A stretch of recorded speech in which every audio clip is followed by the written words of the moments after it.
Movie की शुरुआत में हम किसी हॉस्पिटल में एक आदमी को चलते हुए देखते हैं जिसका नाम कार्नेलियस होता है। वो एक मॉर्चरी में जाता है जहाँ पर बहुत सारी डेड बॉडीज पड़ी हुई थी। उन्हीं में से एक जैन नाम की यंग लड़की की डेड बॉडी होती है जिसको देखकर कार्नेलियस की नीयत बिगड़ जाती है और वो उस डेड बॉडी के साथ करने लगता है। तब अचानक से वो दर्द से करा उठता है क्योंकि उसकी बॉडी से ब्लड आने लगा था। अब हम एक घर को देखते हैं जिसमें एक लेडी डिनर पका रही थी जो कि कार्नेलियस की वाइफ होती है और वो बार बार उसे खाना खाने के लिए बुला रही थी, लेकिन कार्नेलियस अपने बेड पर पड़ा दर्द से रो रहा होता है और उसकी बॉडी भी काली पड़ने लगती है। बहुत देर बाद भी जब कार्नेलियस नहीं आता है तो उसकी वाइफ उसे बुलाने के लिए जाती है। तब वो देखते हैं कि कार्नेलियस पागलों की तरह अपने बेड पर ही टॉयलेट करने लगा है। जब वो उसे रोकती है तो वो उस पर भी टॉयलेट करने लगता है। तब हम देखते हैं कि उसका फेस किसी ज़ॉम्बी की तरह हो चुका है और अब वो अपनी वाइफ पर अटैक कर देता है और उसके साथ बहुत ही बुरी तरीके से करने लगता है, लेकिन किसी तरह वो उसे पीट कर रूम से बाहर आती है और किचन से एक नाइफ लेकर कार्नेलियस के ऊपर मारती है जिसे वो घायल होकर नीचे गिर जाता है। और जब वो कंफर्म करने के लिए उसके पास जाती है तो अचानक से कार्नेलियस उसके प्राइवेट पार्ट में हाथ डालकर उसका मांस बाहर निकाल लेता है और उसे खाने लगता है जिससे वो लेडी वहीं पर मर जाती है। अब कार्नेलियस अपना चाकू बाहर निकालता है और खड़ा होकर घर से बाहर आकर जंगल की ओर निकल जाता है। अब हम एक गाड़ी को सड़क पर चलते हुए देखते हैं। तभी अचानक से गाड़ी के सामने कोई आ जाता है जिसकी वजह से वो गाड़ी आउट कंट्रोल होकर पेड़ से जा टकराती है। उस गाड़ी में दो आदमी होते हैं, उनमें से एक कहता है कि क्या वो कोई भालू था, लेकिन दूसरा आदमी कहता है कि मुझे लगता है कि वो कोई इंसान था। तभी उन्हें गाड़ी के नीचे से कुछ आवाज आती है और हम देखते हैं कि कार्नेलियस गाड़ी के पीछे से निकलकर जंगल की ओर जाने लगता है, मगर तभी वो आदमी गाड़ी रिवर्स लेता है जिसकी वजह से कार्नेलियस गाड़ी की ट्रॉली में गिर जाता है। अब वो दोनों इस चीज पर ध्यान नहीं देते हैं और वहाँ से निकल जाते हैं। अगले दिन हम एक क्लास को देखते हैं जिसमें एक टीचर बच्चों को पढ़ा रही थी। उस क्लास में कुछ फ्रेंड्स होते हैं जिनमें क्रिस्टन और उसकी फ्रेंड कैरी और उसका बॉयफ्रेंड फ्रेडी और जैसन जो कि क्रिस्टन का कजिन होता है और ब्रोकलिन और उसकी गर्लफ्रेंड समीरा होती है। उन सभी का एक फ्रेंड सर्किल होता है और इस वीकेंड वो सभी बीच पर एंजॉय करने के लिए जाने का प्लान करते हैं। तभी बाहर एक गाड़ी आती है जिसमें पामेला का बॉयफ्रेंड ड्रक होता है जो कि उसे बाहर बुलाता है, इसलिए पामेला टीचर से वॉशरूम का बहाना बनाकर बाहर जाती है और ड्रक के साथ वहाँ से चली जाती है। अब स्कूल की छुट्टी होने पर समीरा क्रिस्टन से बीच पर चलने से मना कर देती है, इसलिए बाकी सभी लोग समीरा के बिना ही जाने का डिसीजन लेते हैं। दूसरी ओर एक डाकिया जंगल में चलते हुए उस जगह पर जाता है जहाँ पर लास्ट नाइट उस गाड़ी का एक्सीडेंट हुआ था। उसे वहाँ पर कुछ लेटर मिलते हैं जिन्हें लेकर वो पास में बने कार्नेलियस के घर जाता है जहाँ पर वो दरवाजा नॉक करता है, लेकिन उसे कोई रिप्लाई नहीं मिलता, इसलिए वो विंडो से अंदर झांकने की कोशिश करता है। तभी कोई अंदर से उसे पंच करता है जिससे वो वहीं पर नीचे गिर जाता है। उसे मारने वाली कोई और नहीं बल्कि कार्नेलियस की वाइफ होती है जो वहाँ से बाहर निकलकर जंगल की ओर चली जाती है। दूसरी ओर पामेला और डर्क एक फ्यूल स्टेशन पर जाते हैं। डर्क फ्यूल भरता है तब पामेला फ्रेश होने के लिए स्टेशन मैनेजर से वॉशरूम की चाबी लेती है जो कि एक ओल्ड लेडी होती है। अब वहाँ पर वो दोनों आदमी आ जाते हैं जिनकी गाड़ी का लास्ट नाइट एक्सीडेंट हुआ था। पामेला और डर्क वहाँ से निकल जाते हैं। उन दोनों में से एक आदमी पेमेंट करने के लिए स्टोर में जाता है, तब वो वहाँ से कुछ बियर बोतल्स चुरा लेता है। मैनेजर को इसके बारे में पता चलता तब तक वो दोनों वहाँ से निकल जाते हैं। अब हम कार्नेलियस को देखते हैं जो कि उस गाड़ी के साथ वहाँ पर आ गया था और वो वॉशरूम में टॉयलेट करने के लिए जाता है जहाँ पर वो बहुत सारा ब्लड इजेक्ट करता है और उसके बाद भड़कते हुए वॉशरूम से बाहर निकलता है। दूसरी ओर हम क्रिस्टन और उनके फ्रेंड्स को देखते हैं जो कि सभी वीकेंड एंजॉय करने के लिए गाड़ी लेकर निकल जाते हैं। वो 5 लोग ही होते हैं क्योंकि समीरा उनके साथ नहीं चलती है। अब वो सब भी उसी गैस स्टेशन पर रुकते हैं जहाँ पर कार्नेलियस आया था। ब्रोकलिन को छोड़कर सभी लोग स्टोर में आते हैं जहाँ पर क्रिस्टन उस ओल्ड लेडी से वॉशरूम की कीज मांगती है। वो लेडी बहुत ज्यादा भड़काऊ होती है और क्रिस्टन को डांटते हुए कहती है कि तुम वॉशरूम में अपना पीरियड ब्लड मत फैला देना, क्योंकि उससे पहले पामेला वहाँ पर गंदगी फैलाकर गई थी। जब क्रिस्टन वॉशरूम में जाकर देखती है तो वो हैरान हो जाती है क्योंकि वहाँ पर कार्नेलियस का बहुत सारा ब्लड फैला हुआ था। उसे बहुत तेज लगी थी, इसलिए ना चाहकर भी उसे उस गंदगी पर बैठकर टॉयलेट करनी पड़ती है। अब वो सभी फिर से अपने सफर पर निकल जाते हैं। तभी कैरी को उल्टी होने लगती है, इसलिए फ्रेडी गाड़ी रोकता है। तब हम कार्नेलियस को देखते हैं जो कि उसी जगह पर झाड़ियों में छिपकर उन सब की ओर घूर रहा था, लेकिन वो सभी वहाँ से निकल जाते हैं। दूसरी ओर वो ओल्ड लेडी स्टोर को बंद करने लगती है। उसी वक्त हम उसके पीछे उस मेल मैन को देखते हैं। दरअसल वो सब एक वायरस की चपेट में आ रहे हैं और इस वायरस की शुरुआत जैन की डेड बॉडी से होती है और उसके बाद कार्नेलियस से होते हुए आगे फैलने लगता है। वो डाकिया अब उस लेडी के साथ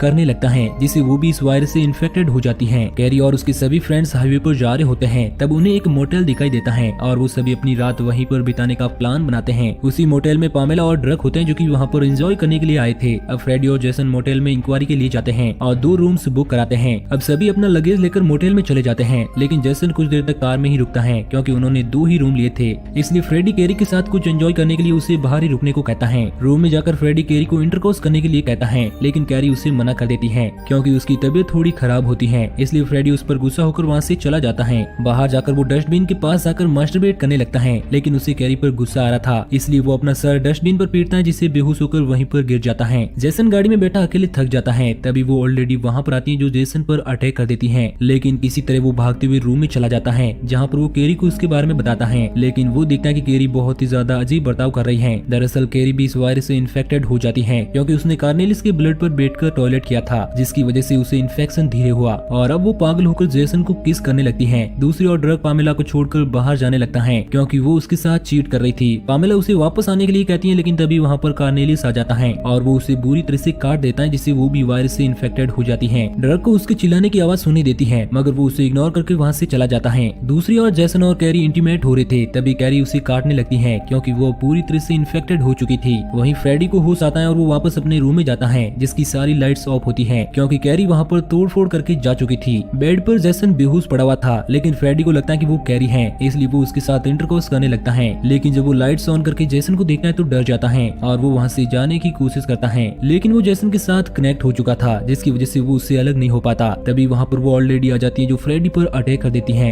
लेकिन फ्रेडी एक बल्ब से उसे करंट देता है, जिससे वो बेहोश होकर उसी पर गिर जाती है। दूसरे रूम में ब्रॉकलिन और क्रिस्टन होते हैं, जिनमें क्रिस्टन ड्रिंक लाने के लिए बाहर जाती है, जहाँ पर उसे ड्रग मिलता है और उन दोनों में काफी सारी बातें होती हैं। तभी उन्हें कैरी के चिल्लाने की आवाज आती है और जब वो भागते हुए वहाँ पर जाकर देखते हैं तो वो कैरी को देखते हैं जो कि पूरी तरह से खून से लथपथ चिल्लाते हुए जा रही थी। क्रिस्टन उसे शांत करने के लिए उसके पास जाती है, लेकिन कैरी क्रिस्टन पर अटैक करने लगती है। तब ड्रग उसे पंच मारता है, जिससे वो नीचे गिर जाती है, लेकिन तुरंत वो फिर से खड़ी हो जाती है, इसलिए वो दोनों डरकर वहाँ से भागते हुए गाड़ी में जाकर बैठते हैं, लेकिन कैरी भी उनके पीछे आ जाती है। तब डर्क उसे शूट करके मार देता है। अब वो वहाँ से निकलने वाले ही होते हैं कि कार्नेलिस वहाँ पर आ जाता है, जो डर्क को गाड़ी के बाहर खींचकर उस पर टॉयलेट करने लगता है, लेकिन तभी क्रिस्टन उसे शूट करती है, जिससे वो डर्क पर गिर जाता है और डर्क उसे हटाकर बाहर निकलता है। अब क्रिस्टन पुलिस को कॉल करके उन्हें हेल्प के लिए बुलाती है और डर्क अपनी गाड़ी की चाबी ढूंढता है। तब वो उसे अपनी गाड़ी के नीचे दिखती है और वो उसे निकालने की कोशिश करता है, लेकिन तभी पीछे कार्नेलिस खड़ा हो जाता है और वो डर्क को घसीटने लगता है, इसलिए क्रिस्टन उसकी हेल्प के लिए गन उठाती है, लेकिन तभी कैरी उसे पकड़कर उस पर अटैक कर देती है। तब तक डर्क कार्नेलिस को पीटकर घायल कर देता है और वो कैरी को भी शूट कर देता है, जिससे वो दोनों बच जाते हैं। मगर कैरी एक बार फिर से खड़ी हो जाती है, इसलिए वो दोनों भागते हुए ब्रॉकलिन के रूम में चले जाते हैं। ब्रॉकलिन जो कि अभी तक इन सबसे अनजान होता है, इसलिए वो उनकी बात पर यकीन नहीं करता। तब डर्क उसे खुद ही देखने के लिए कहता है और जब वो विंडो से बाहर देखता है तो वो कैरी को देखकर डर जाता है। दूसरी ओर फ्रेडी अभी भी अपने आप को जेसन से डिस्कनेक्ट करने की कोशिश कर रहा होता है, लेकिन उसी वक्त वहाँ पर एक पुलिस ऑफिसर आ जाता है जो सबसे पहले उसी के रूम को नॉक करता है, इसलिए फ्रेडी ब्लडी चादर को छिपाकर जेसन के साथ बेड पर लेट जाता है। वो ऑफिसर अंदर आता है और फ्रेडी से पूछता है कि क्या तुमने यहाँ पर चिल्लाने की कोई आवाज सुनी है। तब फ्रेडी कहता है कि ऐसा तो यहाँ पर कुछ भी नहीं हुआ, इसलिए वो ऑफिसर रूम से बाहर चला जाता है। दूसरी ओर डर्क, क्रिस्टन और ब्रॉकलिन रूम से बाहर निकलते हैं। तभी वो पुलिस ऑफिसर उन पर गन तान देता है। क्रिस्टन उसे समझाने की कोशिश करती है कि मैंने ही तुम्हें कॉल किया था और कुछ ज़ॉम्बी हमें मारने की कोशिश कर रहे हैं, लेकिन वो ऑफिसर उन पर यकीन नहीं करता। तभी कार्नेलिस उसके पीछे आ जाता है। डर्क ऑफिसर को पीछे मुड़ने के लिए कहता है और तभी वो देखता है कि कार्नेलिस मास्टरबेट करते हुए उसकी ओर आ रहा है और अचानक से वो बहुत सारा स्पर्म रिलीज करता है, जिससे वो ऑफिसर जल जाता है और ये देखकर वो तीनों वहाँ से भाग जाते हैं। फ्रेडी अभी भी खुद को फ्री करने की कोशिश कर रहा होता है। तभी जेसन को होश आ जाता है जो कि अभी एक ज़ॉम्बी बन चुका था, इसलिए वो रूम से बाहर जाने लगता है, लेकिन फ्रेडी अभी भी उससे कनेक्टेड था, इसलिए वो डोर में अटक जाता है और जेसन की ज्यादा ताकत लगाने से फ्रेडी मिडिल से टूटकर मर जाता है। दूसरी ओर वो तीनों भागते हुए गाड़ी के पास जाते हैं। तभी वो ओल्ड लेडी वहाँ पर आ जाती है जो ब्रॉकलिन को अपने प्राइवेट पार्ट की मदद से खाने लगती है। उसी वक्त ड्रक उसे शूट कर देता है, जिससे वो ब्रॉकलिन को छोड़ देती है। तब हम देखते हैं कि उसका चेहरा पूरी तरह से जल चुका था। अब ड्रक क्रिस्टन को वहाँ से भगा देता है और खुद भागते हुए पामेला के रूम में जाता है और वो पामेला को मरा हुआ देखकर बहुत दुखी होता है। तभी पीछे से कैरी उस पर अटैक कर देती है, लेकिन वो उसे बार बार पीटता है, जिससे वो घायल हो जाती है और डर्क थक कर वहाँ पर बैठ जाता है। तभी कैरी अपने प्राइवेट पार्ट से एक एलियन हैंड निकालती है, जिसे वो डर्क के गले में डालकर अपने पास खींच लेती है और उसे मारने की कोशिश करती है, लेकिन डर्क उस हैंड को अपने दांतों से काट देता है और फ्री होकर उसे शूट कर देता है। दूसरी ओर क्रिस्टन भागते हुए जाती है। तभी उसके सामने वो मेलमैन आ जाता है जो उस पर अटैक कर देता है, लेकिन तभी पीछे से मैनेजर उसे पीट कर बेहोश कर देता है। क्रिस्टन मैनेजर को थैंक यू कहती है, लेकिन तभी वो उसे भी पीट कर बेहोश कर देता है। दूसरी ओर पामेला ड्रग पर अटैक करती है, लेकिन वो उसे भी शूट करके मार देता है और अपने हाथ मुंह धोकर जब बाहर जाने लगता है तभी मैनेजर उसे भी पीट कर बेहोश कर देता है।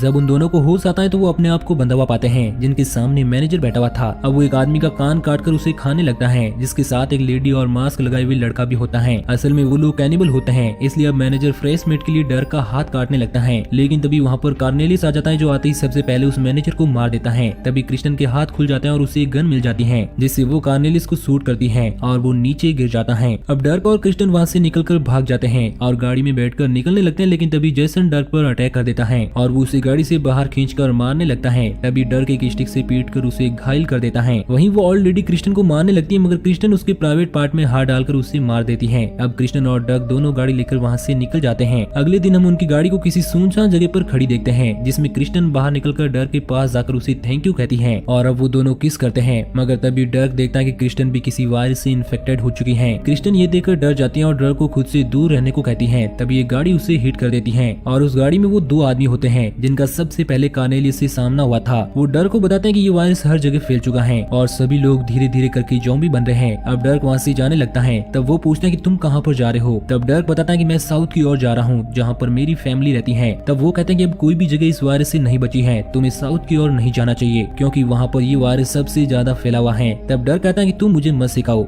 मैं खुद ही अपने आप में एक डेविल हूँ। तभी एक ट्रक उसे हिट